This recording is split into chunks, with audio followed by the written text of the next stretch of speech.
Eight पे commission. कर्मचारियों संगठन सरकार पर दबाव बनाने की कोशिश कर रहे हैं कि एट वेतन आयोग का गठन जल्द से जल्द होना चाहिए।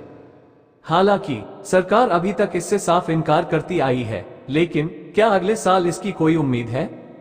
एट पे कमीशन। केंद्रीय कर्मचारियों को महंगाई भत्ते का इंतजार है, लेकिन उससे भी ज्यादा इंतजार इस बात का है कि सरकार क्या उनके लिए अगले वेतन आयोग का गठन करेगी, या फिर इस बार कुछ नया होने वाला है। नए वेतन आयोग के गठन की मांग तेज हो चुकी है।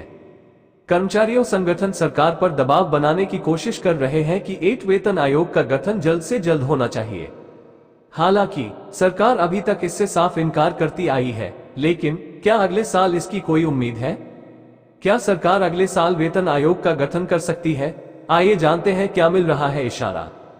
केंद्रीय कर्मचारियों की न्यूनतम बेसिक सैलरी में रिवीजन तभी होता है जब पे कमीशन आता है, लेकिन वित्त राज्य मंत्री पंकज चौधरी ने संसद सत्र के दौरान भी इस बात को स्पष्ट किया था। सरकार का अगले वेतन आयोग के गठन को लेकर अभी कोई विचार नहीं है।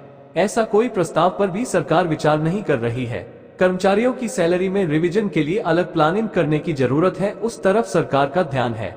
कयास लगाए जा रहे हैं कि अगले साल सरकार कर्मचारियों को तोहफा दे सकती है। इसकी दो वजह हैं। पहली वजह महंगाई भत्ता हो जाएगा 50%। सरकार ने 7वें वेतन आयोग का गठन के साथ ही महंगाई भत्ते के रिवीजन के नियमों में बदलाव कर दिया था। 50% होने पर महंगाई भत्ते शून्य कर दिया जाएगा। इसके बाद 50% डीए को मौजूदा बेसिक सैलरी में जोड़ दिया जाएगा और महंगाई भत्ते की गणना शून्य से शुरू होगी। लेकिन मौजूदा संकेतों को देखते हुए लगता है कि अक्टूबर में केंद्रीय कर्मचारियों का महंगाई भत्ता 46% हो जाएगा।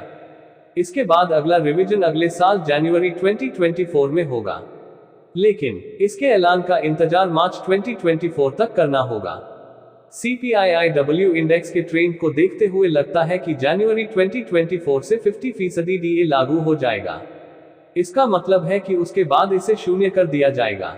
ऐसे में सरकार को वेतन आयोग के गठन की जरूरत होगी, क्योंकि सैलरी स्ट्रक्चर में बदलाव की संभावना वेतन आयोग के गठन के बाद ही होती है। दूसरी वजह चुनाव कनेक्शन। कर्मचारी संगठनों की डिमांड है कि पिछली बार साल 2013 में 7वें वेतन आयोग का गठन हुआ था। उसके बाद सिफारिशों को लागू होने में 3 साल लग गए। ऐसी स्थिति में सरकार को इसके गठन पर विचार करना चाहिए।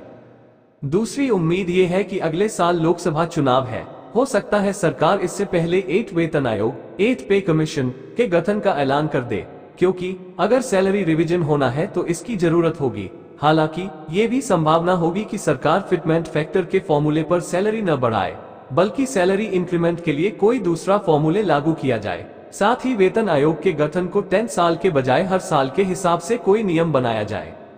सरकार की मंशा क्या है? सरकार चाहती है कि कर्मचारियों की सैलरी रिवीजन के लिए 10 साल का लंबा इंतजार न कर पड़े। हर साल उनके परफॉर्मेंस के आधार पर उनकी सैलरी में रिवीजन होना चाहिए।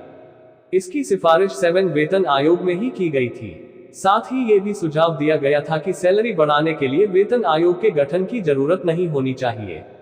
इसी को ध्यान में रखते हुए सरकार कुछ नया प्लान कर रही है।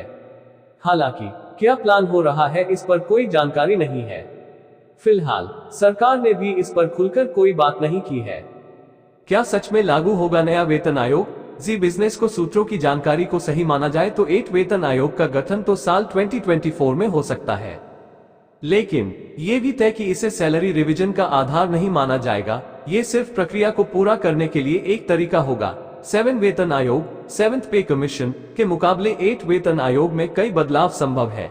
इसमें पुराने किसी फॉर्मूले से सैलरी नहीं बढ़ेगी, बल्कि कुछ नया परफॉर्मेंस ट्रैक रिकॉर्ड बनाया जाएगा, जिससे हर कर्मचारी की सैलरी उसी तर्ज पर रिवाइज हो।